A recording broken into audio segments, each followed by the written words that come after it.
An arrogant cowboy mocked a black cowgirl in front of thousands. He thought she was weak. 10 seconds later, she slammed him to the ground, and the entire arena went silent. Jed Thunderstone, the reigning champion, sneered at Maria Wildfire Jones. "This ain't no place for a little girl," he said, his voice dripping with contempt. "Go on home and bake some cookies." Maria didn't say a word. She just stared back, her eyes as hard as the Montana bedrock beneath her boots. When the buzzer sounded, her victory was clean, fast, and brutal. But her win would be stolen by a web of lies and corruption, orchestrated by a man who couldn't stand to see her succeed. She would lose her ranch, her license, and her reputation before discovering the shocking truth that connected the arrogant cowboy to the most powerful man in the rodeo. But when you take everything from a woman with nothing left to lose, do you break her spirit or do you unleash a wildfire? Before we continue with this incredible story, if you believe in justice, hit the like button, subscribe to our channel, and comment with your city and the word justice.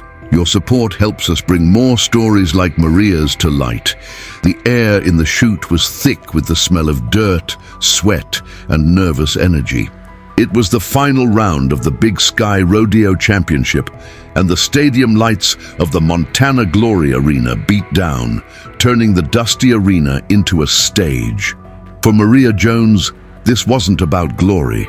It was about survival. At 28, she carried the weight of her family's legacy, the Wildfire Ranch on her shoulders. The ranch was drowning in debt, and the prize money from this championship was its last breath of air. She was an outsider, a black woman in a world dominated by men who looked and acted just like Jed Stone. They saw her as a novelty, a diversity hire for the rodeo circuit. They didn't see the years of calloused hands, the pre-dawn mornings, or the sheer grit that got her here. Across the way, Jed Stone was holding court. He was everything Maria wasn't. Sponsored by Maverick Trucks and Grit and Grain Feed, his smile was as polished as his oversized belt buckle. He was laughing with his entourage, slapping backs, soaking in the adoration of the crowd. He was the king of this world, and he never let anyone forget it. He caught Maria's eye, and his smile tightened into a smirk. He sauntered over, his boots kicking up little clouds of dust. His friends followed like hyenas circling their leader. Well, look what we have here," Jed said, his voice loud enough for everyone nearby to hear. "Little Maria Jones, all the way in the finals. They must be getting desperate for contestants." Maria continued adjusting the wrap on her wrist, her movements deliberate and calm. She refused to give him the satisfaction of a reaction. "I'm here to compete, Jed. Same as you," she said, her voice low and even. "Compete?" He chuckled, a harsh, grating sound. "Honey, this is the big leagues. This is steer wrestling. It takes strength, real strength. You should stick to barrel racing, something more your speed." He leaned in closer, his shadow falling over her. "Don't want you to break a nail." His friends snickered. Maria finally looked up, her gaze locking onto his. There was no fear in her eyes, only a cold, burning intensity. "Worry about yourself, Jed. I hear the ground is real hard this year." A flicker of annoyance crossed Jed's face. He wasn't used to being challenged. He was about to retort when the announcer's voice boomed over the loudspeakers. "Next up in the steer wrestling finals from Wildfire Ranch, give it up for Maria Wildfire Jones." The applause was polite, but reserved. Maria ignored it. She swung herself onto her horse, Patches, a sturdy quarter horse with a calm demeanor that mirrored her own. She patted his neck, whispering words of encouragement only he could hear. And her challenger, our reigning champion, the pride of Montana, Jed Thunderstone. The crowd erupted. The roar was deafening. Jed tipped his hat, basking in the noise. He shot one last look at Maria, a look of pure dismissal, before getting into position. The rules were simple. The steer would be released from a chute. The rider had to chase it down on horseback, leap from the saddle, grab the steer by its horns, and wrestle it to the ground, all four legs pointing in the same direction. It was a brutal ballet of timing, strength, and technique. Maria was up first. She backed Patches into the box. Her world narrowed to the metal gate in front of her and the terrified, powerful animal behind it. She took a deep breath, clearing her mind of Jed, the crowd, the debt. There was only the task. The gate flew open. The steer shot out like a cannonball. Patches exploded forward, matching the steer's pace stride for stride. Maria was a part of the horse, moving with him, her eyes fixed on her target. The timing had to be perfect. Too soon, and she'd miss. Too late, and the steer would be too far ahead. Now, she thought. In a fluid, powerful motion, she swung her body from the saddle. For a split second, she was airborne, a blur of denim and determination.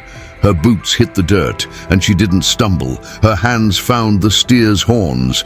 The animal was pure muscle and panic, twisting and fighting. But Maria had leverage. She knew the science of it, the angles, the pressure points. She dug her heels into the dirt, using Jed's taunts as fuel.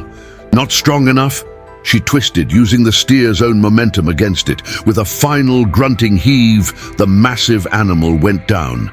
It landed on its side with a heavy thud that echoed through the suddenly silent arena.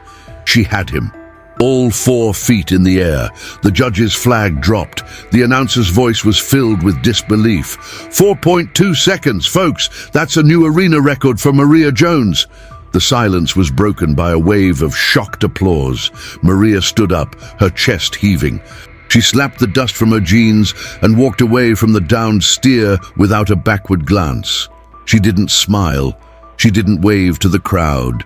Her eyes found Jed, who was watching from his horse, his jaw tight, his face a mask of fury and disbelief. Her victory was a statement, and he had heard it loud and clear. Up in the VIP box, a man in an expensive suit watched the scene unfold on a monitor. Silas Blackwood, the promoter of the entire event, frowned. He took a sip of his whiskey and picked up his phone. He dialed a number. "We have a problem," he said into the phone, his eyes never leaving the image of Maria Jones standing tall in the middle of his arena. "Fix it." It was Jed's turn. The roar of the crowd returned, a wave of sound trying to wash away the memory of Maria's impossible time. Jed spat on the ground, his face a thundercloud. This wasn't just a competition anymore, it was an insult. He backed his horse into the box, his movements jerky and aggressive. He wasn't the cool, confident champion now. He was a man whose throne had been rattled. He had to beat 4.2 seconds. Not just beat it, but crush it. He had to re-establish the natural order of things. The gate burst open. The steer, a different one but just as powerful, bolted into the arena. Jed's horse, a beast named Diablo, lunged forward with explosive force. They were a blur of speed and fury. Jed was pushing it, riding the edge of control. He closed the distance faster than Maria had, his approach reckless. He launched himself from the saddle a fraction of a second too early. His boots hit the ground hard, and for a moment he stumbled, losing precious momentum. He recovered, grabbing the steer's horns with a savage jerk. The animal fought back, stronger and less predictable than Maria's. Jed was using brute force, not technique. He grunted, his muscles straining, the veins in his neck bulging. He was wrestling not just the steer, but his own wounded pride. He twisted, heaved, and finally, the steer went down, but it was sloppy. The animal landed awkwardly, one leg still tucked underneath it. Jed scrambled to pull it free, wasting another second. He threw his hands up, gasping for air. The announcer's voice crackled over the speakers. A time of 8 seconds for Jed Stone. That means your new Big Sky champion is Maria Wildfire Jones. A strange, muffled sound rippled through the crowd. It was a mixture of gasps, scattered cheers for Maria, and disappointed groans from Jed's fans. Jed froze, staring at the giant screen. 5.8. The number burned in his eyes. He had lost. He had talked all that trash, and she had beaten him, cleanly. He slammed his hat into the dirt, his face contorted in a mask of pure rage. But then, something strange happened. The The celebration music didn't start. The screen that had declared Maria the winner flickered and went blank. Two rodeo officials were talking into their radios, their faces grim. A third walked over to the judges' stand. An uneasy silence fell over the Montana Glory Arena. Maria, who had been about to walk over and collect her prize, stopped. She felt a cold knot form in her stomach. This wasn't right. She saw Jed pick up his hat. The rage on his face was gone, replaced by a slow, cruel smile. He knew something she didn't. The head announcer, a man with a voice like gravel, cleared his throat. "Ladies and gentlemen, hold on. We have an official review. Please remain in your seats." Jed pointed a finger at Maria, his voice carrying in the tense quiet. "Check her gear. Check her gloves. There's no way she did that clean." His accusation hung in the air. Two officials, led by a man in a crisp white shirt named Director Evans, walked purposefully toward Maria's station. Evans had the cold, bureaucratic eyes of a man who followed orders, not his conscience. He didn't even look at Maria as he picked up the leather gloves she had just taken off. He ran a finger along the palm, then held it up to the light. "What is this?" Evans asked, his voice sharp. He showed it to the other official, who nodded grimly. "What's what?" Maria demanded, stepping forward. "Those are my gloves. There's nothing on them but rosin and dirt." Evans ignored her. He walked over to the chute where her steer had been held. He ran a hand along the animal's flank, then examined his fingers again. He nodded to himself, as if confirming a suspicion. An old cowboy with a weathered face and a limp hobbled over from the sidelines. It was Cody Grizz Miller, a retired legend who had worked with Maria's father for decades. He was one of the few people who had always believed in her. "What in the hell is going on, Evans?" Grizz demanded. "That was the cleanest run I've seen in 20 years. You know it." "Stay out of this, Cody," Evans said without looking at him. He turned to face the main camera, his expression severe. He spoke into his radio, and his voice boomed through the stadium. "After a review, the judges have found a foreign substance on Miss Jones's equipment. An illegal gel designed to numb the animal's pressure points, making it easier to manipulate. This is a clear violation of Rule 7, Section 4 of the Professional Rodeo Code of Conduct." The crowd gasped. Maria stared at him, her mind reeling. Numbing gel? It was a lie, a complete baseless lie. "That's impossible. I've never used anything like that in my life. Let me see those gloves." "The evidence has been secured," Evans said dismissively. "The decision is final. Maria Jones is disqualified." Boos and cheers erupted in a chaotic mix. Jed Stone now stood center stage, dusting off his hat and placing it back on his head with a smug grin. He was the champion again. Disqualified. Maria's voice was shaking, not with fear, but with outrage. "You're cheating me! This is a setup!" Jed sauntered over to her, his smile widening. "Rules are rules, sweetheart," he whispered, his voice dripping with false sympathy. "Maybe you'll learn to play fair next time. If there is a next time." "This isn't over, Jed," she snarled, her eyes blazing. "Oh, I think it is," Evans' voice cut in. "Effective immediately. Ms. Jones's professional rodeo license is suspended indefinitely, pending a full investigation by the board." He wasn't finished. He looked directly at her, his words a final, devastating blow. "Furthermore, given the severity of this infraction, a formal complaint will be filed against the Wildfire Ranch. We will be investigating its training practices and operational fitness." That was it. It wasn't just about the prize money anymore. They were coming for her home, for her father's legacy, for everything. This was the fix Silas Blackwood had ordered. It was swift, brutal, and absolute. "You can't do that," Grizz yelled, stepping between Maria and the officials. "This is a damn sham and you know it." Two security guards appeared, gently but firmly moving Grizz aside. Two more approached Maria. "Ma'am, you need to come with us," one of them said, his voice devoid of emotion. She looked around the arena, at the confused faces in the crowd, the sneering smiles of Jed's friends, and the cold, unyielding wall of the officials. She was alone. They were escorting her out of the arena like a criminal. As she was led away, her championship stolen and her future in ashes, her eyes scanned the VIP boxes, and then she saw him. A man in an expensive suit standing in the shadows of a private suite, Silas Blackwood. He was watching her, a glass of whiskey in his hand. As their eyes met, he slowly, deliberately raised his glass in a silent toast. A toast to her destruction. In that moment, Maria knew. This wasn't just about Jed Stone's ego. This was bigger. And it was far from over. It was just beginning. The walk from the arena floor to the exit tunnel was a gauntlet of flashing cameras and shouted questions. Microphones were shoved in Maria's face. "Ms. Jones, do you have a comment on the disqualification? Were you aware the gel was illegal? How long have you been cheating?" Maria kept her head high, her jaw set like stone. She stared straight ahead, focusing on the metal door at the end of the tunnel. Grizz walked beside her, his arm acting as a shield, pushing reporters back. "Get out of her way. Give the woman some space. Can't you see she's been robbed?" But his protests were lost in the media frenzy. Jed Stone, meanwhile, was giving a tearful victory speech on the arena floor, thanking the officials for upholding the integrity of the sport. They finally made it to her old pickup truck in the contestant parking lot. The silence inside the cab was louder than the noise they had just escaped. Maria gripped the steering wheel, her knuckles white. She didn't start the engine. She just sat there, the image of Silas Blackwood raising his glass burned into her mind. "It was him," she said, her voice barely a whisper. "Blackwood." Grizz slammed his fist on the dashboard.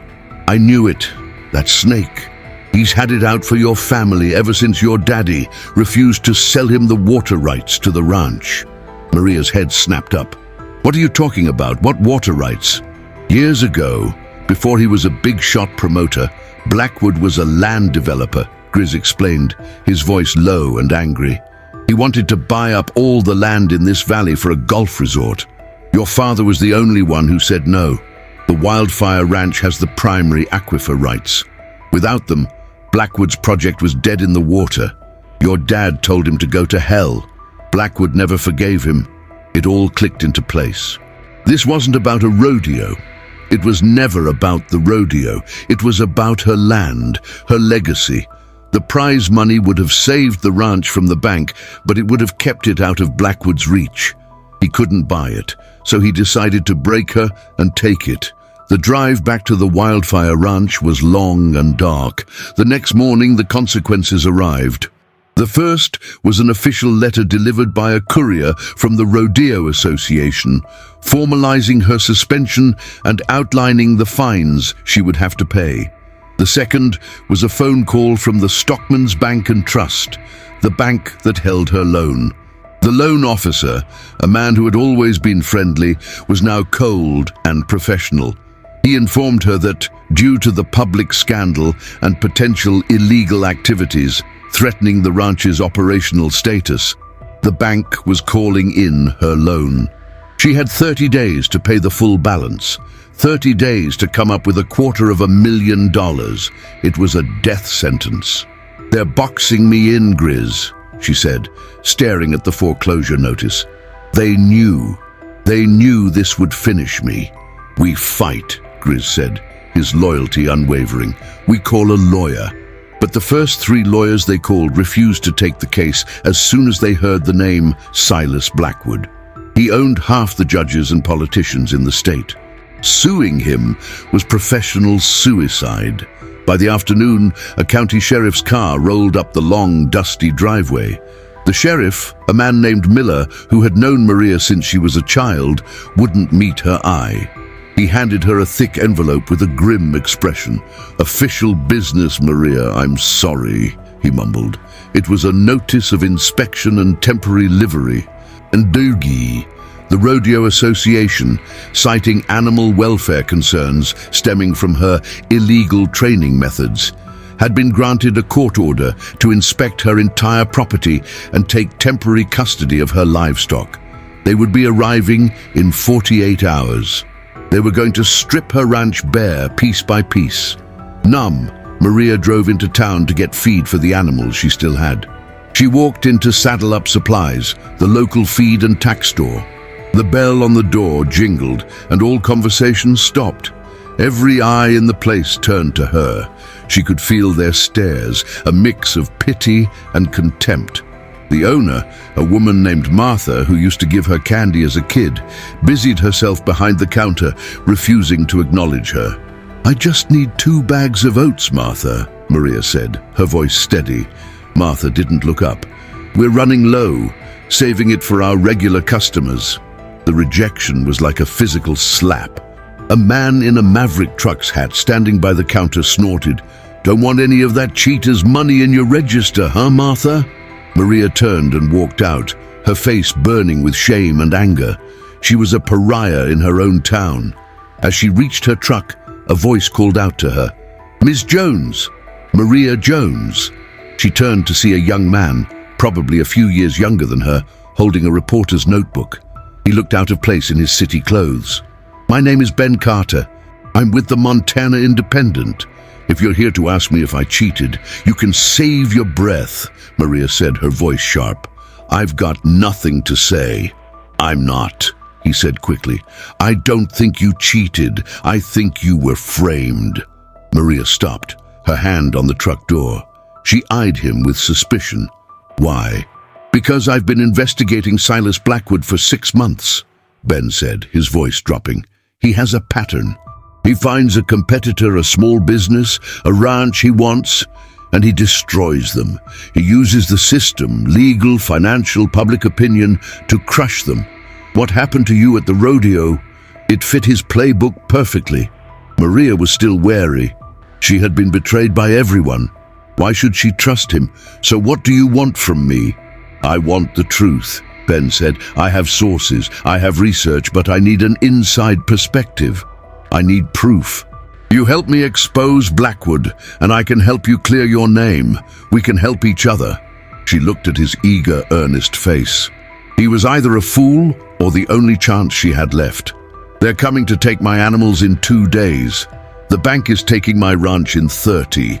You're a little late to the party." "Then we don't have much time," Ben replied, undeterred. He ripped a page from his notebook and scribbled his number on it. "Blackwood and Jed Stone think they've already won. They're arrogant, and arrogant men make mistakes. We just need to find one." He held out the piece of paper. For a long moment, Maria just stared at it. Reaching out for it meant admitting she couldn't do this alone. It meant trusting a stranger. But as she looked back at the cold faces in the window of the supply store, she knew she had no other choice. She snatched the paper from his hand. "Fine," she said. "What's the plan?" The kitchen table at the Wildfire Ranch became their war room. It was littered with maps of the valley, Ben's legal pads filled with frantic notes, and 3 mugs of black coffee. The foreclosure notice sat in the middle of the table like a tombstone. "The plan is twofold," Ben said, pointing a pen at his notes. "First, we deal with the immediate threat, the livestock seizure. We can't stop them from coming, but we can mitigate the damage. Second, we find the weak link in their story, the person who planted the gel." Maria stared out the window at the corral. Patches, her horse, was standing by the fence, watching the house. "They'll take him first.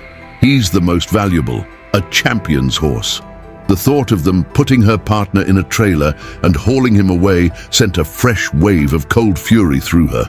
"Then they won't find him," Grizz said, his voice a low rumble. He stood up, grabbing his worn-out jacket. "There's an old line cabin up in the north pasture. It's not on any official map of this place. We can take Patches and your best breeding mare up there tonight. It's rough country. Their city trucks won't make it up the trail." "They'll know they're missing," Maria said. "Let 'em," Grizz grunted. "Let 'em search. Buys us time. By the time they figure out where to look, we'll hopefully have what we need to shut this whole thing down." It was a risky move, but it was the only one they had. While Grizz went to prep the horses for a midnight ride, Maria turned back to Ben. "The weak link," she said. "How do we find him?" "Blackwood is insulated, untouchable," Ben explained, flipping a page. Jed is arrogant, but he's not stupid enough to do the dirty work himself. They needed a pawn, someone with access, who was desperate and disposable. We need to find out who was working the shoots that night. Who had access to your gear bag when you were focused on the arena? Maria closed her eyes, replaying the moments before her run. The noise, the lights, the faces. It's a blur. Jed's crew was there, the officials, other contestants. Anyone could have gotten to it. The arena has security cameras, Ben said, pulling out his laptop. I have a contact in their security office who owes me a favor. He can't give me the official footage without a warrant, but he might be able to give me a glimpse. And I also have the official employee roster for the event. For the next few hours, they worked. Ben pulled up grainy screenshots from the security feed, focusing on the area behind the chutes. Maria leaned over his shoulder, her deep knowledge of the rodeo world proving invaluable. That's just a stock contractor, she'd say, pointing at a blurry figure. He wouldn't be involved. That guy, he works for the bull riders. No reason for him to be near my gear. Then Ben zoomed in on one image. It showed a young man, thin and nervous-looking, lingering near Maria's station. He wasn't part of Jed's usual entourage. He was wearing the official arena staff shirt. Who's he? Ben asked. Maria squinted at the screen. I think his name is Ricky Dunn. He's a stable hand. Works part-time for the arena, mostly mucking out stalls. He always looks scared of his own shadow. Ben typed the name into a search bar alongside the employee roster. A match came up. Ricky Dunn. He ran a quick public record search. Bingo, Ben said softly. He has a string of gambling debts, a lien on his truck. He owes $5,000 to a loan shark downtown. He's exactly the kind of desperate they'd look for. Where do we find him? Maria asked, her voice hard. Ben found his address, a rundown apartment complex on the edge of town. Let's go. That night, after a tense, moonlit journey hiding Patches and the mare in the remote cabin with Grizz, Maria met Ben in town. They found Ricky's truck, parked outside a dimly lit bar called the Rusty Spur Saloon, a known hangout for down-on-their-luck cowboys. They walked in. The air was thick with stale beer and regret. Ricky was sitting at the bar, nursing a whiskey, his shoulders slumped. He looked even younger and more pathetic in person. Maria slid onto the stool next to him. Ben stood behind her, a silent presence. Ricky, Maria said calmly. Ricky jumped, spilling his drink. He turned, and the color drained from his face when he saw her. Maria, I heard what happened. It's a raw deal. Cut the act, Maria said, her voice low and sharp, not drawing attention from the rest of the bar. You were there, near my gear bag. The security cameras saw you. Ricky's eyes darted towards the door. I don't know what you're talking about. I was working. Oh, you were paid, Ben said, stepping forward slightly. We know about the debts, Ricky. We know you needed money fast. How much did they give you to plant that gel on my gloves? Ricky started to sweat. He shook his head, trying to muster some defiance. You can't prove anything. You're just trying to blame someone. I don't want to blame you, Ricky, Maria said, her tone softening slightly, changing tactics. I want to blame the man who used you. The man who will throw you away the second we go public with this. Do you think Jed Stone or Silas Blackwood will protect you? They'll say you acted alone. They'll ruin you. She leaned in closer. They took everything from me, Ricky. My title, my reputation. They're about to take my home, the ranch my father built. You helped them do that. For what? A few $1,000s? Ricky finally broke. He buried his face in his hands. I didn't have a choice, he mumbled, his voice thick with shame. They said they'd hurt me if I didn't. This guy, he came to me, he knew about my debts. He said he could make it all go away. What guy? Ben asked, pulling out his phone and discreetly starting a voice recording. I don't know his name. Big guy. Wore a suit, Ricky stammered. He worked for Jed. He gave me a small tube of clear gel, told me to smear it on the inside palm of your gloves when no one was looking. He said it would be untraceable, that no one would ever know. And the money, Maria pressed. He paid me half up front, told me to meet him after the rodeo for the other half, Ricky said, looking up, his eyes pleading. I swear, Maria, I didn't know they were going to do all this. Suspend you, take your ranch. I just thought Jed wanted to win. Where did you meet him for the second payment? Ben asked, his voice calm and precise. Ricky hesitated. He told me to go to the back office of a construction site on the west edge of town, a place called Blackwood Development. Maria and Ben exchanged a look. It was the direct link they needed. It tied the setup not just to Jed, but to Blackwood's own company. Will you testify to this, Ricky? Ben asked. Will you tell the authorities what you just told us? Ricky shook his head violently, his fear returning. No way, they'll kill me. Blackwood is... You don't mess with him. I'm sorry, I can't. He threw a few crumpled bills on the bar and scrambled off the stool, pushing past them and running out into the night. They didn't try to stop him. He's too scared, Maria said, watching the door swing shut. His testimony won't hold up if he's this terrified. We don't need him to testify, Ben said, looking down at his phone and stopping the recording. We have his confession. But more importantly, he just gave us our next target, Blackwood Development's construction office. The Blackwood Development site was a skeleton of steel and shadows on the desolate west edge of town. A high chain-link fence surrounded the muddy grounds, and in the center sat a single wide construction trailer, the site office. A lone floodlight cast long, distorted shadows, making the half-finished structures look like sleeping giants. There it is, Ben said, parking his car on a dirt road 100 yards away. Security? A padlock and a prayer, Maria answered, her eyes scanning the perimeter. She had spent her life on a ranch. She knew flimsy security when she saw it. They're not expecting trouble out here. She pulled a pair of heavy bolt cutters from the tool chest in the back of her pickup. The metal was cold and solid in her hands. Stay here. Be the lookout. No way, Ben said, getting out of the car. We do this together. I'm the one who knows what to look for on a computer. Maria gave him a hard look, then nodded once. Fine, but stay quiet and do exactly what I say. They moved through the darkness, their boots making soft sounds in the dirt. The fence was child's play. Maria found a spot hidden from the main road, and the bolt cutters snapped through the thick padlock with a single dull crack.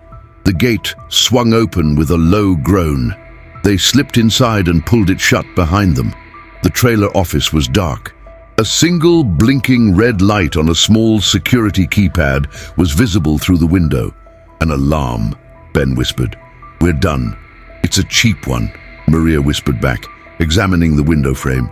Probably just a noisemaker, not connected to the police.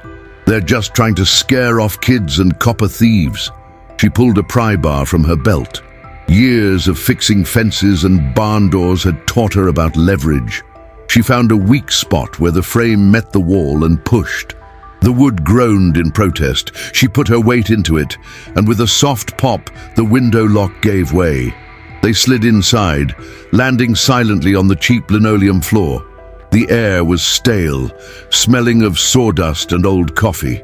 Ben immediately went to the desk, his face illuminated by the glow of the monitor as he booted up the computer. Maria stood guard by the window, peering out into the darkness, her ears straining for any sound. The main system is password protected, of course, Ben muttered. But people get lazy with secondary systems, accounting software, security logs. He typed furiously, running through common backdoors and default passwords. Come on, come on. Maria scanned the room. A large blueprint was tacked to the wall. It wasn't for a building. It was a topographical map of the entire valley. Her eyes widened as she saw the familiar outline of her property. It was marked with a thick red border. In the center where her family home stood, someone had scrawled 2 words, Clubhouse Site, the golf resort Grizz had talked about. It was real. They had already planned it all out. I'm in, Ben said, his voice tense with excitement. Accessing the security camera logs for the night of the rodeo. A grid of 16 grainy black and white videos appeared on the screen. Ben quickly found the one labeled BK Office. He fast-forwarded through the footage. Hours of an empty room, then finally, a figure appeared. "There!" Maria breathed, moving to his side. The video showed the big man Ricky had described, Jed's enforcer. A few minutes later, a nervous Ricky Dunn entered the frame. The enforcer handed him a thick envelope of cash. Ricky counted it quickly, his hands shaking, before stuffing it into his jacket and scurrying away.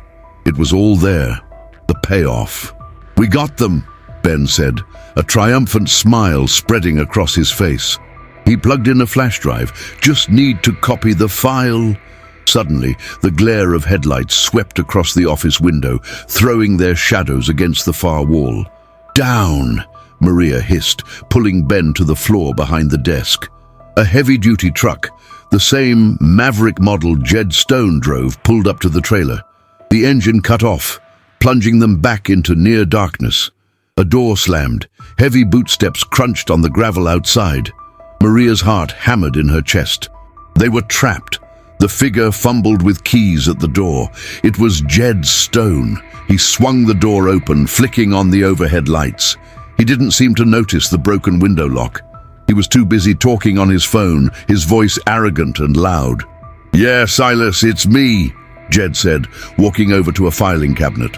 Maria and Ben held their breath, crammed into the small space between the desk and the wall. They could see his boots just inches from their hiding spot. "No, everything's fine," Jed continued. "The officials are all on board. The seizure is scheduled for sunup. She'll be finished. The girl's spirit will be broken by noon." He chuckled. "I told you she couldn't handle the pressure." He unlocked the filing cabinet and pulled out a thick file. Maria recognized the blue cover. It was the file for the Wildfire Ranch. "The bank has already started the foreclosure process," Jed said into the phone. "Your anonymous LLC can buy it for pennies on the dollar at the auction next month. The water rights, the land, it'll all be yours, just like you planned." He paused, listening. "Don't worry about the kid, Ricky. He's scared witless. He won't talk. And even if he does, it's his word against mine. Who are they going to believe?" Jed tucked the file under his arm. "Yeah, I'll shred this. No paper trail. I'll see you at the victory party tomorrow night. We'll toast to our new golf course." He hung up, turned off the lights, and walked out, locking the door behind him. His truck started up and drove away, its taillights disappearing into the night. For a full minute, Maria and Ben didn't move. They just stayed there in the silent darkness, the implications of what they had just heard washing over them. It was a full confession, a conspiracy laid out from start to finish, connecting Jed directly to Silas Blackwood and the plan to steal her ranch. Ben finally let out a shaky breath. "My phone!" It was recording. He had instinctively started the voice memo app the moment Jed started talking.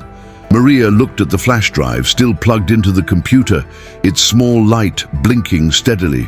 They had the video of the payoff, and now they had the audio of the mastermind and his puppet confirming the entire plot.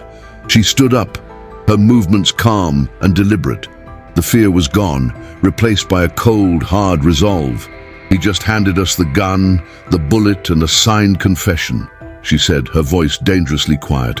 "They think the fight is over tomorrow at sunup when they come for my animals."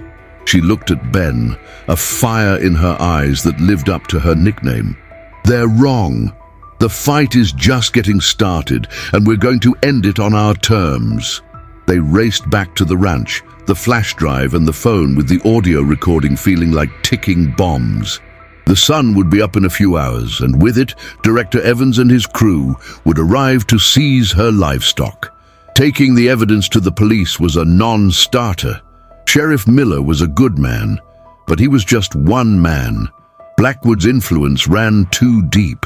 The evidence could be lost or buried in bureaucracy for months, long after her ranch was gone. "Going to the authorities is what they expect," Ben said, pacing the worn floor of Maria's living room. "They'll tie us up in legal knots." We need to go bigger. We need to take this directly to the public so they can't ignore it. How? Maria asked. Your newspaper? The Montana Independent? My editor is cautious, Ben admitted. He'd want to verify everything, run it by lawyers. It would take weeks, we have hours, but Jed gave us the stage himself. Maria looked at him, confused. What are you talking about? The victory party, Ben said, his eyes lighting up. He said it's tomorrow night. Blackwood will be there. Jed will be there. All their sponsors, the press, the entire rodeo elite. They'll be celebrating your demise. What better place to expose them than in a room full of their peers, with every local news camera rolling? A slow, dangerous smile spread across Maria's face. It was audacious. It was risky. It was perfect. They won't just let us walk in the front door. We won't use the front door, she replied, her mind already working. Grizz knows the back ways of every major venue in this state. But first, we need to handle the welcoming committee at sunrise. As the first hint of dawn painted the eastern sky, a convoy of trucks and livestock trailers rumbled up the long driveway to the Wildfire Ranch. Director Evans stepped out of the lead vehicle, holding a clipboard like a weapon. He was flanked by several grim-faced men in Rodeo Association jackets. Sheriff Miller was there too, his car parked off to the side, his expression deeply unhappy. Maria Jones, Evans called out, his voice sharp and official. We have a court order to take possession of your livestock. Please stand aside and do not interfere. Maria was waiting for them on the porch. She wasn't angry or pleading. She was perfectly calm, a mug of coffee steaming in her hand. Grizz stood beside her, his arms crossed, looking as immovable as the mountains behind them. Morning, Director, Maria said, her voice even. You've come a long way. Coffee? Evans sneered. Just open the gates, Ms. Jones. Let's not make this more difficult than it needs to be. The gates are open, Maria said with a nod toward the corrals. Help yourselves, but you might want to be careful. The cattle are a little spooked this morning. Evans, sensing an easy victory, gestured for his men to move in. They fanned out, heading for the main corral where Maria kept her herd. As the first man unlatched the gate, a low rumble started. It grew into a thundering roar as dozens of pickup trucks, tractors and horse trailers crested the hill behind the ranch house, kicking up a massive cloud of dust. They poured onto her land, forming a solid wall of steel and horsepower, blocking the entrance to the corrals and surrounding Evans and his men. Doors opened and ranchers and cowboys from all over the valley stepped out, men and women, young and old, their faces hard and determined. Many of them were competitors Maria had faced, people who had been rivals in the arena, but who understood injustice when they saw it. Martha, the owner of the feed store who had shunned her, was there, her face etched with shame and resolve. She had heard the whispers, the talk of Blackwood's land grab, and her conscience had won. Evans and his men froze, suddenly outnumbered 50-1. What is the meaning of this? Evans sputtered, his face turning pale. An old rancher with a formidable white mustache stepped forward. This is private property, Director, and we're here as invited guests of Ms. Jones. You're trespassing. I have a court order, Evans shrieked, waving his clipboard. That order allows you to take possession of livestock, the rancher replied calmly. It doesn't say a thing about us parking our trucks here for a neighborly cup of coffee. You want the cattle? You'll have to go through us. Sheriff Miller, seeing his chance, stepped forward. Director, I can't guarantee your safety or the safety of your men if you try to force this. This is a civil matter now. I suggest you retreat and take it up with the judge. He couldn't officially defy the court order, but he could prevent a riot. Evans looked at the sea of grim faces. He saw the cold anger in their eyes. He was a bureaucrat, not a brawler. Defeated, he threw his clipboard on the ground in disgust. This isn't over, Jones, he yelled, pointing a trembling finger at her. You're right, Maria called back as he and his men retreated to their vehicles. It's not. As the Rodeo Association trucks disappeared down the driveway in a cloud of dust, a cheer went up from the assembled ranchers. They had won the first battle. Maria walked down from the porch, her heart swelling with a gratitude she couldn't put into words. These people, her community, had turned their backs on her, but when it mattered most, they had returned. "I don't know what to say," she said, her voice thick with emotion as she faced the old rancher. "Don't have to say anything," he grunted, tipping his hat. "Your father was a good man, stood by his neighbors. We're just returning the favor. Besides," he added with a sly grin, "none of us ever liked Silas Blackwood anyway. The victory was temporary, but it was a victory nonetheless." It bought them precious time. As the neighbors shared coffee and stories, solidifying their blockade, Maria, Ben and Grizz huddled in the barn. "Phase 1 is complete," Ben said, looking at the flash drive in his hand. "Now for Phase 2, the party." Grizz, who had been listening to their plan, nodded slowly. "The Grand Montana Hotel. Blackwood always holds his parties there. I helped build their service kitchen 20 years ago. The ventilation shaft from the kitchen pantry comes up right behind the main stage in the ballroom. It'll be tight," Grizz warned, "and you'll have to get past the kitchen staff. But it's the only way in without an invitation." "It's enough," Maria said. She turned to Ben. "Can you get the video and audio ready? Edit them together so they tell the whole story, from Ricky's confession to Jed's phone call." "I can do better," Ben said, pulling out a small, high-definition projector from his bag. "I can make sure everyone in that room sees it." The plan was set. That night, while Blackwood and Jed toasted their success, Maria and Ben would crawl through the guts of the hotel. They would hijack the celebration and turn their enemy's moment of triumph into their public execution. Maria looked at the faces of the ranchers standing guard over her home, then at the determined expressions of Ben and Grizz. She was no longer a lone victim. She was the leader of a rebellion, and tonight the wildfire would burn. The Grand Montana Hotel was a monument to wealth and power, its stone facade glowing under the opulent exterior lights. Valets in crisp red jackets rushed to open the doors of luxury cars and trucks, while inside, the elite of Montana's rodeo and business worlds mingled, champagne glasses in hand. The ballroom was a sea of expensive suits, sequined dresses, and polished cowboy hats. At the center of it all, holding court beneath a massive crystal chandelier, were Silas Blackwood and Jed Stone. They were triumphant. Jed was retelling the story of the final round, embellishing it with each telling, painting himself as the hero who had defended the sport's honor. Blackwood stood beside him, a shark in a tailored suit, accepting congratulations from sponsors and politicians. They were untouchable, basking in the glow of their complete and total victory. Miles away, in the cold, damp darkness of the hotel's service alley, Maria and Ben prepared for their own grand entrance. Grizz had gotten them past the outer security, using his old employee credentials and a story about a plumbing emergency. Now, he pointed to a large, rusted metal grate on the wall.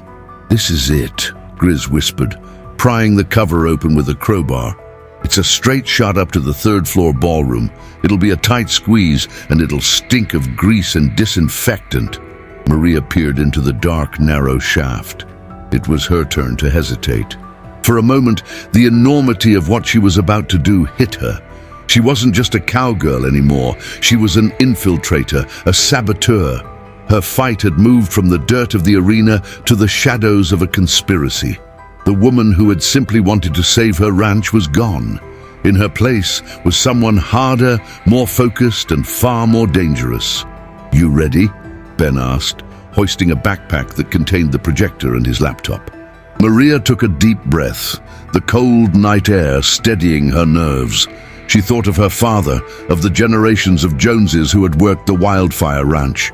She thought of the blueprint on the wall of Blackwood's office, with clubhouse site scrawled over her home.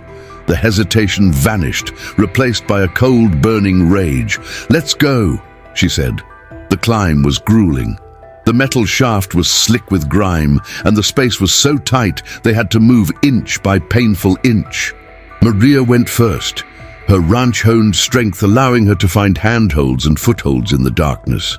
Ben followed, the weight of the backpack making his ascent even more difficult. They moved in silence, the only sounds their own labored breathing and the distant muffled thrum of the party above them. Finally, Maria's hand touched a metal screen. She could see light filtering through it, could hear the sound of a band playing and the murmur of hundreds of voices. They had arrived. The vent was located behind a heavy velvet curtain at the back of the ballroom's main stage, just as Grizz had said. Carefully, Maria used a multi-tool to undo the screws holding the screen in place. She pushed it open and slipped out, landing silently on the dusty floor behind the curtain. Ben followed, his face streaked with dirt and sweat. They peered through a gap in the curtain. The party was in full swing. On stage, a local news anchor was introducing the guests of honor. A man who has done more for Montana Rodeo than anyone, Mr. Silas Blackwood, and our champion, a true symbol of integrity, Jed Thunderstone. The applause was thunderous. Blackwood and Jed walked to the podium, waving to the crowd, their smiles wide and confident. This was their moment. "Now's our chance," Ben whispered, quickly setting up the small projector on a crate. He connected it to his laptop, where the edited video file was ready to play. The video was a masterpiece of damning evidence. It started with Ricky's tearful confession, overlaid with the security footage of him lurking near Maria's gear. It cut to the video of the payoff at the construction site, then seamlessly transitioned to the audio of Jed's phone call, played over a still image of Jed and Blackwood shaking hands. The audio was clear, undeniable. "The main projection screen," Maria whispered, pointing to the giant white screen behind the podium, currently showing the Rodeo Association logo. "Can you hit that?" "The projector has a powerful lens," Ben said, his fingers flying across the keyboard. "I can aim it and fill the screen, but once it starts, they'll know where we are. We'll have seconds to get out." "That's all we'll need," Maria said. On stage, Silas Blackwood tapped the microphone. Thank you all for coming," he began, his voice smooth and commanding. "Tonight, we celebrate more than just a victory. We celebrate the integrity of our sport. We celebrate the fact that in this community, cheaters never prosper." A wave of applause. Maria's hand clenched into a fist. "And now, I'd like to bring up the man of the hour, a champion in the arena and out of it, Jed Stone." Jed stepped up to the mic, soaking in the adoration. "Wow," he said, his voice thick with fake emotion. I just want to thank Silas and the officials for having the courage to make the tough call. They protected the sport we all love from someone who tried to taint it, someone who thought she could take a shortcut to the top." That was the cue. "Now, Ben," Maria commanded. Ben hit the enter key. The Rodeo Association logo on the giant screen behind Jed vanished, replaced instantly by the grainy footage of Ricky Dunn's face, his voice filling the suddenly silent ballroom. "I didn't have a choice. He gave me a small tube of clear gel, told me to smear it on the inside palm of your gloves." A collective gasp went through the crowd. Jed and Blackwood froze, their faces turning from triumph to confusion, then to horror as they realized what was happening. Security guards started scrambling, looking for the source of the projection. The video cut to the footage of the payoff, the enforcer, the envelope of cash, Ricky's terrified face. The crowd began to murmur, the sound growing into an angry buzz. Then came the final, devastating blow. The screen showed the photo of Jed and Blackwood, and Jed's own voice, captured in the trailer, echoed through the ballroom speakers. "The girl's spirit will be broken by noon. Your anonymous LLC can buy it for pennies on the dollar.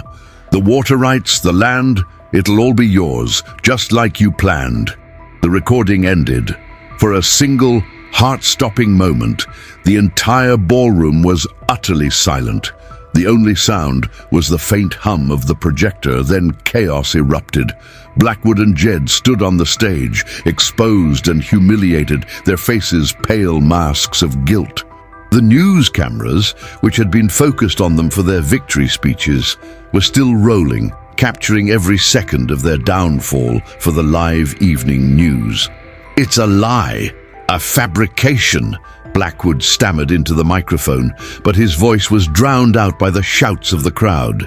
Sponsors were already turning their backs, walking away in disgust. Reporters were swarming the stage. Behind the curtain, Maria grabbed the projector. "Let's go!" They scrambled back into the ventilation shaft just as two massive security guards ripped the curtain down. They were gone. As they made their frantic escape back down the dark, grimy shaft, they could hear the satisfying sounds of a world crashing down. The sounds of justice. They emerged from the service alley into a city transformed. The news of the scandal at the Grand Montana Hotel had spread like a wildfire. Every television in every bar and storefront was playing the footage on a loop. The damning evidence on the big screen, the stunned faces of Blackwood and Jed, the ensuing chaos. Ben's phone was vibrating non-stop with calls from his editor and every major news outlet in the region. Grizz was waiting for them in his old truck, a wide grin splitting his weathered face. "Heard you two made a bit of a scene," he chuckled as they piled in. "The state police are already heading to Blackwood's office with a warrant. Seems like when your biggest donors get embarrassed on live TV, things start happening real fast." The drive back to the ranch was surreal. They passed trucks with their radios blasting the news. The story was no longer about a disgraced cowgirl. It was about a vast conspiracy, a corrupt millionaire, and the champion who was a fraud. Maria's name was being cleared in real time, in front of the entire state. When they arrived at the Wildfire Ranch, the atmosphere was electric. The blockade of neighbors was still there, but now they were celebrating. They cheered as Maria's truck rolled in, honking their horns and raising their coffee mugs. Martha from the feed store was the first to greet her, her eyes filled with tears. "Maria, I am so sorry," she said, her voice choked with emotion. "I was a fool to doubt you. The feed is on me, for as long as you need it." The old rancher who had led the blockade clapped her on the shoulder. "Your father would be proud, girl. You didn't just save your ranch, you stood up for all of us." The fallout was immediate and catastrophic for Blackwood and Jed. By morning, Maverick Trucks and Grit and Grain Feed had publicly terminated their sponsorship deals with Jed, denouncing his actions. The Rodeo Association, in a desperate act of damage control, announced that Director Evans had been fired and that they were launching a full-scale internal investigation. They retroactively awarded the Big Sky Championship title and the prize money to Maria. The bank called next. The cold, professional loan officer was now practically tripping over himself to apologize. He explained that, in light of the new information, the bank was immediately halting all foreclosure proceedings and would be happy to offer her a new, more favorable loan package. The court order to seize her animals was vacated. The suspension on her license was lifted. The walls that Blackwood had built around her, brick by painful brick, were crumbling to dust. Ben's article in the Montana Independent was a sensation, a meticulously detailed account of Blackwood's predatory business practices, with Maria's story as the explosive centerpiece. He became a star journalist overnight, but he remained grounded, working from Maria's kitchen table, fielding calls, and coordinating with state investigators. Amidst the chaos, a strange sense of calm settled over Maria. She had won. She had gotten her life back.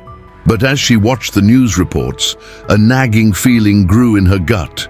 Blackwood was a cornered animal, and cornered animals were the most dangerous. He was a master manipulator, and his money and influence hadn't entirely vanished overnight. "This is too easy," she said to Grizz and Ben one evening as they watched a news report about Blackwood posting bail. "He's not the kind of man who just gives up. He's plotting something." Her instincts were right. A week later, a new narrative began to surface. It started on fringe blogs and was quickly picked up by sympathetic media outlets on Blackwood's payroll. They didn't deny the conspiracy. but they reframed it. Jed Stone, they claimed, was a misguided patriot, a man so desperate to protect the rodeo from an unqualified diversity hire that he went too far. Maria, they painted, was an opportunist who had used the situation to become a celebrity, a media darling who didn't truly represent the hard-working values of the rodeo community. Then came the challenge. Jed Stone, his career in ruins and facing criminal charges, appeared on a primetime television interview.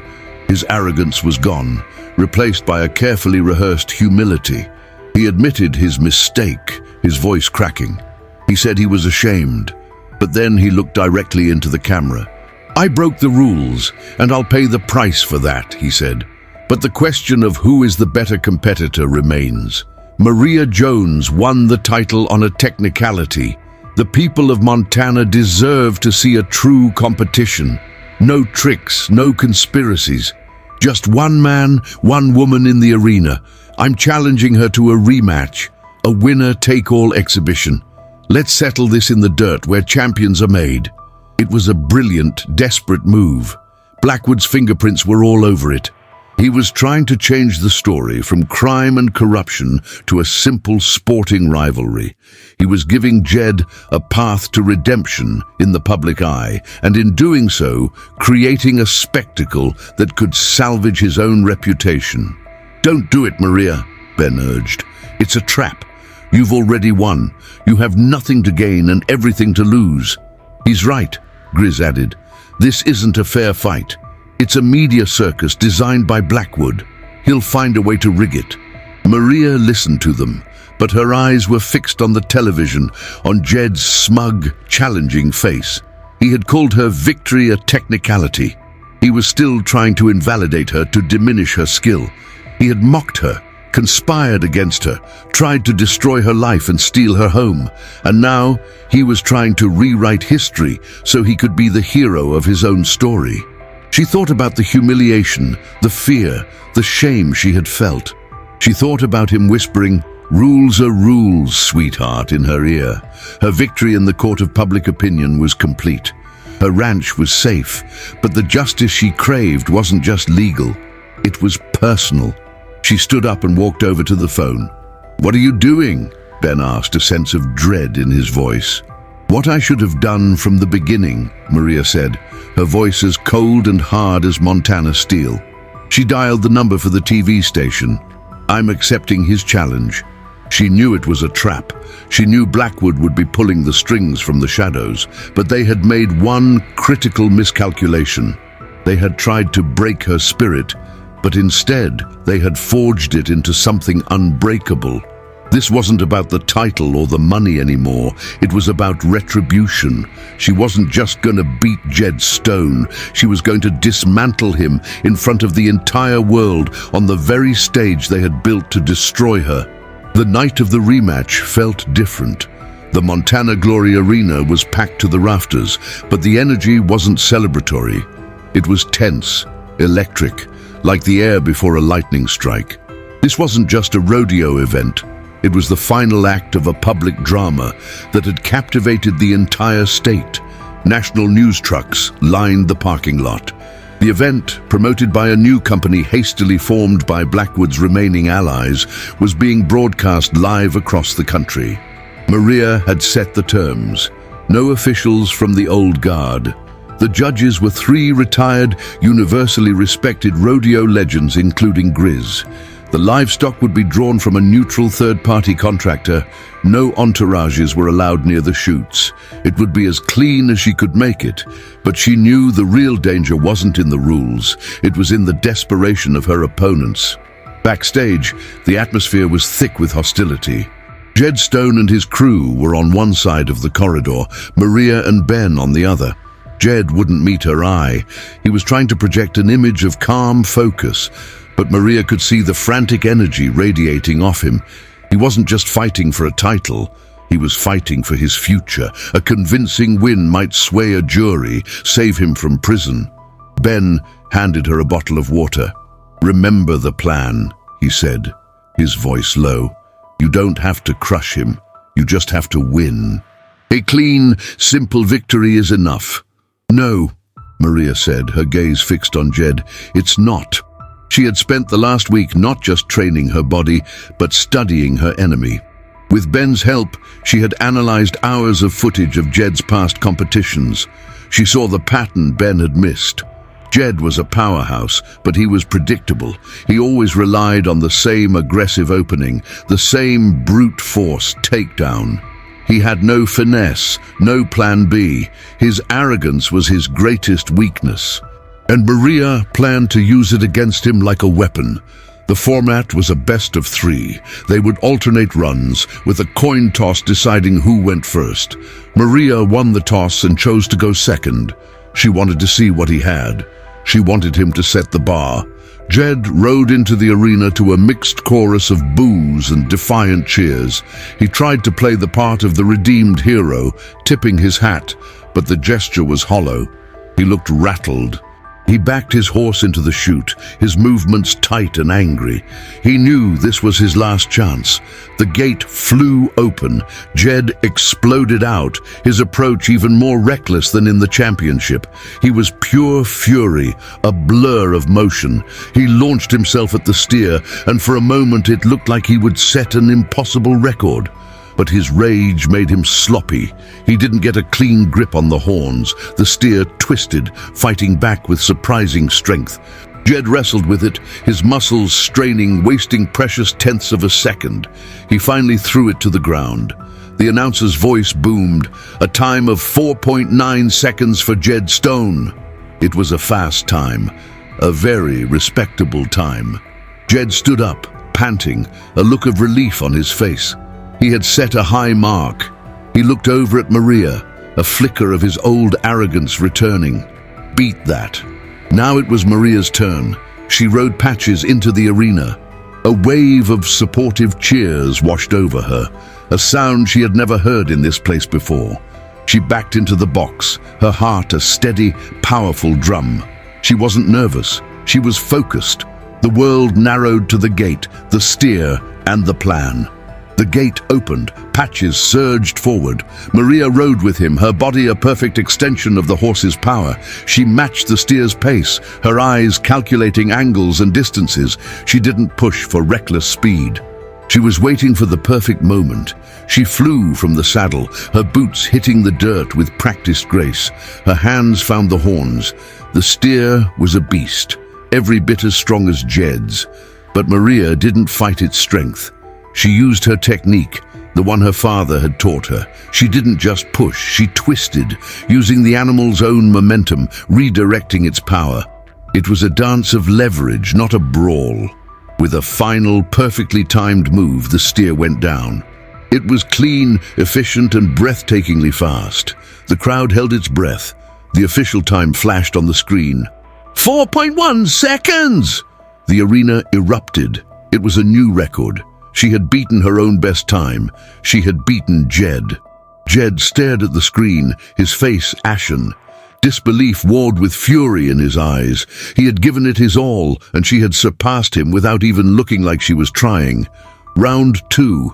Jed was visibly shaken. He knew he had to beat 4.1. The pressure was immense. He rode into the box, his jaw clenched so tight it looked like it might crack. The gate opened. He went for it, pushing his horse past its limits.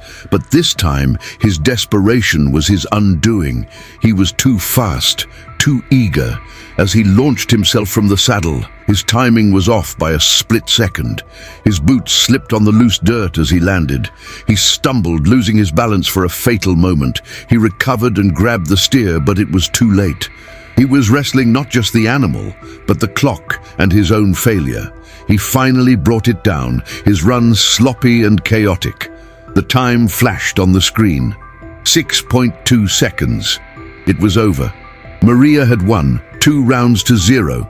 She didn't even need to take her final run. The crowd was going wild, but Maria wasn't finished. She held up a hand, silencing the celebration. She rode over to the announcer's stand and took the microphone. The arena fell silent, every eye on her. "I will take my final run," she said, her voice clear and strong, echoing through the stadium. She turned and looked directly at Jed Stone, who stood defeated in the middle of the arena. Then she looked up, her gaze finding Silas Blackwood, who was watching from his VIP box, his face a mask of cold fury. "This last run isn't for the title," she declared, her voice ringing with righteous anger. "This one is for the Wildfire Ranch. It's for my father. And it's for every small rancher and competitor that men like you have tried to crush." She dropped the microphone, rode Patches back into the box, and nodded.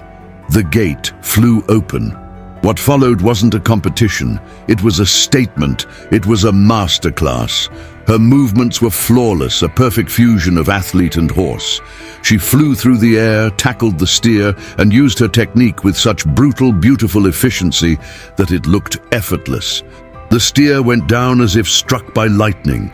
The entire arena was on its feet, roaring. They knew they were witnessing something more than a record. They were witnessing a legend being born. The time appeared on the screen, a number that seemed impossible, 3.9 seconds.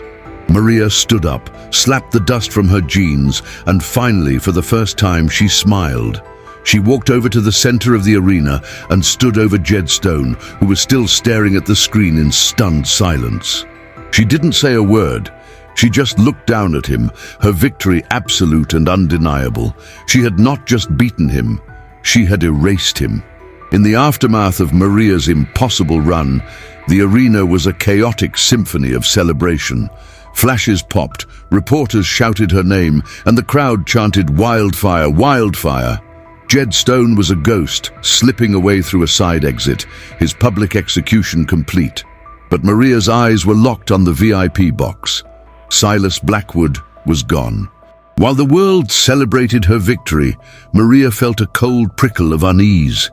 Blackwood hadn't stayed to watch his puppet be dismantled. He had left before the final act. It wasn't the behavior of a defeated man. It was the behavior of a man moving on to his next plan. She pushed through the throng of well-wishers, finding Ben and Grizz by the exit. "He's gone," she said, her voice urgent. Blackwood left. Ben was already on his phone. "Sheriff Miller is on his way to Blackwood's estate.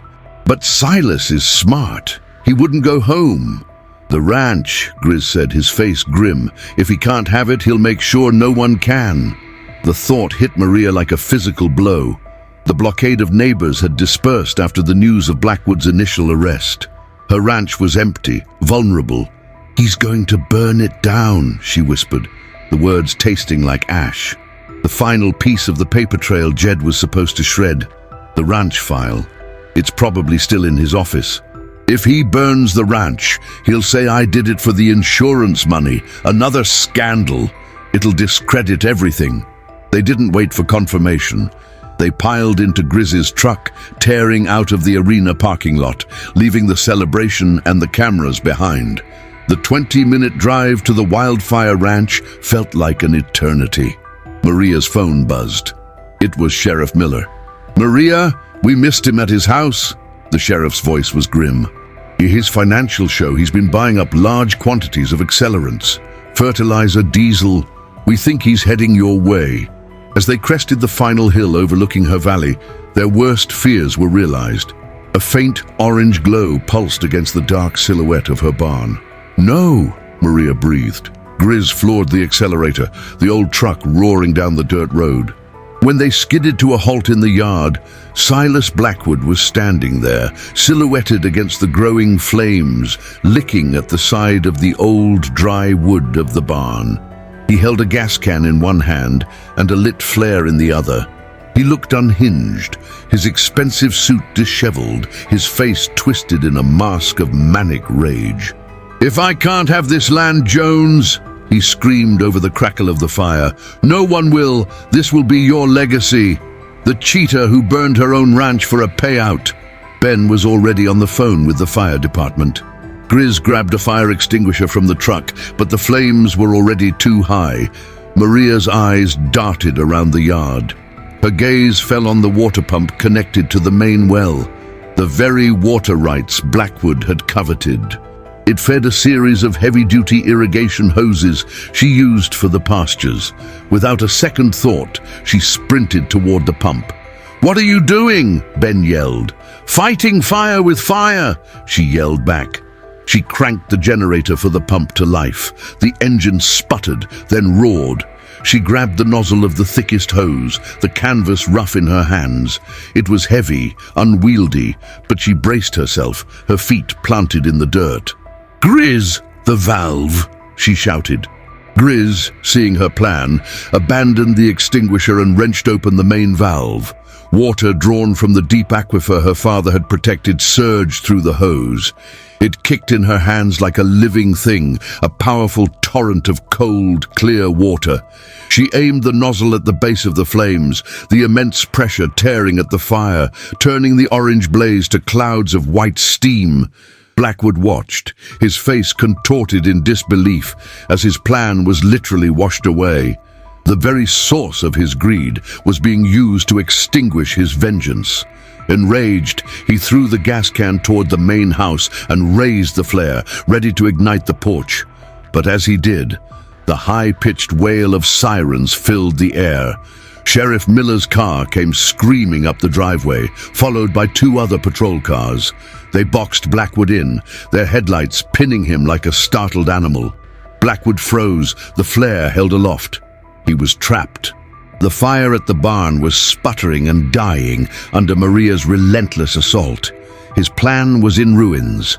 With a final, desperate scream of frustration, he hurled the flare not at the house, but toward a row of dry hay bales near the corral. The hay erupted in a whoosh of flame, a wall of fire that cut him off from the deputies. He made a break for the darkness of the surrounding fields, but he hadn't counted on one thing. He was a man of boardrooms and back alleys, not open country. This was Maria's land. She dropped the hose, its job done, and vaulted over the corral fence in a single, fluid motion. She ran not with the frantic panic of a victim, but with the focused determination of a predator. The firelit night was as bright as day to her. She saw Blackwood stumbling through the rough pasture, his city shoes slipping in the uneven dirt. She closed the distance in seconds. She didn't tackle him. She didn't throw a punch. She did what she did best. As he scrambled over a low stone wall, she grabbed him by the collar of his expensive suit, used his momentum against him, and with a grunt of exertion, twisted. Blackwood went down hard, his face planting in the same dirt he had tried to steal. Maria stood over him, her chest heaving, not from exhaustion but from adrenaline. The deputies swarmed in, cuffing a mud and manure-stained Silas Blackwood. As they led him away, he looked up at her, his eyes filled with pure hatred. "This isn't over," he spat. Maria just looked down at him, her face calm, the glow of the dying fire reflecting in her eyes. "You're right, Silas," she said, her voice quiet but carrying the weight of her final victory. "It's just beginning." A month later, the Wildfire Ranch was thriving. The community, bonded by the fight, had helped her repair the scorch marks on the barn. Martha from the feed store had organized a fundraiser that paid off the last of the ranch's debts. Ben's expose had won a national award, and he was now investigating a dozen other land grab schemes connected to Blackwood's network. Jed Stone was convicted on multiple fraud charges and sentenced to 5 years in prison. Silas Blackwood, facing a mountain of evidence and testimony from dozens of other ranchers Ben had uncovered, was denied bail and was looking at a sentence that would keep him behind bars for the rest of his life. Maria stood on her porch, watching the sun set over her valley. She was no longer just a survivor, she was a symbol. She had been offered lucrative sponsorship deals and a reality TV show, all of which she turned down. Instead, she used her prize money and her newfound influence to start a foundation, a legal defense fund for small ranchers and farmers fighting against predatory developers like Blackwood. Grizz walked up beside her, handing her a cold beer. "Look at you," he said, his voice thick with pride, "taking on the world." Maria smiled, a genuine, peaceful smile. "Just taking care of my neighbors, Grizz, the way my father taught me." Her legacy wouldn't be defined by a record-breaking run in an arena. It would be carved into the land she had protected and the community she had united. She had faced down arrogance and corruption, and in the heart of the fire had discovered not just her own strength, but the enduring power of justice. The wildfire had been contained, but its light would continue to burn for generations to come. I watched until the end, and if you also made it to the end of this story, show your support by clicking the like button, subscribing to the channel, and leaving a comment with the name of your city so I know you were here. A new story is already waiting for you on the screen. Click on it now, and I'll see you there. 6 months later, the scent of fresh paint hung in the air at the wildfire ranch, mingling with the familiar smell of hay and horses. The scorched wood of the barn had been replaced, the new planks gleaming in the autumn sun. The ranch wasn't just surviving, it was thriving. The prize money, combined with the community's support, had cleared every last cent of debt. New fences crisscrossed the pastures, and a healthy herd of cattle grazed peacefully. In the main training corral, Maria stood with her arms crossed, watching a teenage girl on a quarter horse. The girl, named Sarah, was the daughter of the old rancher who had led the blockade. She was struggling with the timing of a dismount, her movements hesitant. "You're overthinking it, Sarah," Maria called out, her voice patient but firm. "Stop trying to control the horse. Feel his rhythm, become part of it. When his inside hoof hits the dirt on that third stride, that's your moment. Don't think, just go." Sarah nodded, her face a mask of concentration.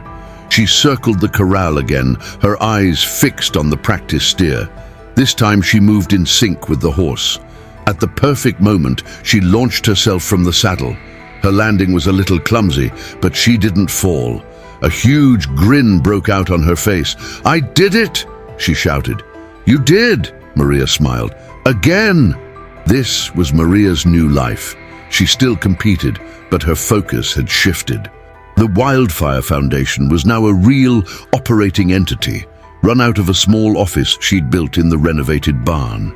2 days a week, she trained young, aspiring rodeo athletes from the valley, free of charge. The other days, she and a pro bono lawyer reviewed cases for her legal defense fund. Ben Carter's car rolled up the driveway. He looked different now. The nervous energy was gone, replaced by a quiet confidence. His exposé had made him one of the most respected investigative journalists in the state. He got out of the car, carrying a folder. "Am I interrupting a future champion?" he asked with a smile. "We're working on it," Maria replied, walking over to meet him. "What's the news?" Ben opened the folder. "It's official. The final verdict on Blackwood came down this morning. The judge threw the book at him. Life in prison, no possibility of parole. His assets are being liquidated to pay restitution to the families he defrauded." Maria felt a final weight lift from her shoulders. It was truly over. "And Jed? His sentence was reduced for testifying against Blackwood," Ben said. "He'll be out in 2 years with probation, but his career is finished. The Rodeo Association has banned him for life. He'll be lucky to get a job mucking stalls." Grizz emerged from the barn, wiping grease from his hands with a rag. "Good riddance to both of them," he grunted. "You hear about the old Montana Glory Arena?" "What about it?" Ben asked. "The bank foreclosed on it after Blackwood's company went under," Grizz said with a satisfied grin. "A cooperative bought it, a group of local ranchers. They're renaming it the Jones Memorial Arena after Maria's father." Maria was stunned into silence. Her father, a man who had been a quiet pillar of the community, was being honored in the very place where she had been humiliated and ultimately vindicated. Later that afternoon, they drove into town. The change was palpable. As Maria walked in to saddle up supplies, Martha rushed out from behind the counter to greet her. "Maria, the new shipment of feed you ordered for the youth program is in. My son loaded it into your truck already, no charge." People who once would have crossed the street to avoid her now tipped their hats and nodded respectfully. "Afternoon, champion," one old cowboy said. The title didn't refer to the rodeo anymore. They sat at a table in the local diner, the same one where Maria used to sit alone, feeling the weight of the town's scorn. Now, people stopped by their table to say hello, to ask about the foundation, to thank her. "You've changed this whole valley," Ben said, watching the interactions. "We changed it," Maria corrected him. "You, me, Grizz, all those ranchers who showed up when I needed them. Blackwood thought he could break us by isolating us. He didn't realize that when you push people hard enough, you don't break them apart. You bind them together." That evening, back at the ranch, Maria stood on the porch, looking out at the land that was truly hers, safe and secure. The setting sun painted the mountains in hues of orange and purple. She held the old blueprint from Blackwood's office. She had framed it, but not as a trophy. It was a reminder of what she was fighting for and what she had almost lost. She took a marker and drew a new set of lines on the glass of the frame. Where Clubhouse Site had once been written, she sketched out the design for a new, larger training facility for her youth program. She was transforming a symbol of corporate greed into a blueprint for community strength. Her father's legacy was the land. Her legacy would be what she did with it. She had been tested by fire, and from the ashes, she had built something stronger and more enduring than a championship buckle. She had built a future. The quiet hum of the ranch at dusk was the sound of her victory, a victory that would echo through the valley for years to come. Maria's story is more than just a tale of a rodeo championship. It's a powerful reminder that true strength isn't measured in brute force or the size of a polished belt buckle, but in resilience, integrity, and the courage to stand for what is right, even when you stand alone. Jed Stone looked at Maria and saw a target for his mockery, an easy victim for his arrogance. Silas Blackwood looked at her and saw a simple obstacle to his greed, a pawn to be swept off the board. What neither of them saw, what they could never understand, was the wildfire they were about to unleash, a force of nature forged in the dust of the heartland, a spirit that could not be broken, bought, or buried under the weight of their corruption. They tried to steal her victory in front of thousands, thinking a lie shouted loud enough through a microphone becomes the truth. Instead, they only succeeded in broadcasting their own corruption to the world. They tried to take her ranch, believing that a foreclosure notice held more power than generations of heritage carved into the land. Instead, they only reminded a scattered and divided community of the bonds that truly held them together. They tried to break her spirit, assuming that humiliation, isolation, and fear would make her crumble into dust. Instead, they only tempered her resolve, forging it into unbreakable steel. In the end, Maria Jones didn't just win a rematch. She reclaimed her honor, she restored her father's legacy, and she built a new one, a legacy of justice that will stand as a fortress, protecting her neighbors for generations to come. Her victory wasn't just for her. It was for every person who has ever been underestimated because of who they are or where they come from. It was for every family that has been threatened by the calculated greed of men in expensive suits. It was for every community that has found its strength by uniting against a common enemy. Maria's journey proves that in a world of backroom deals and polished lies, the simple, unshakable truth, when wielded with unwavering courage, is the most powerful weapon of all.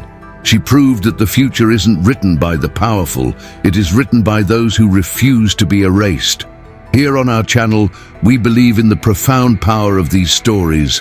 We believe that by sharing tales of incredible resilience and hard-won justice, we can do more than just entertain.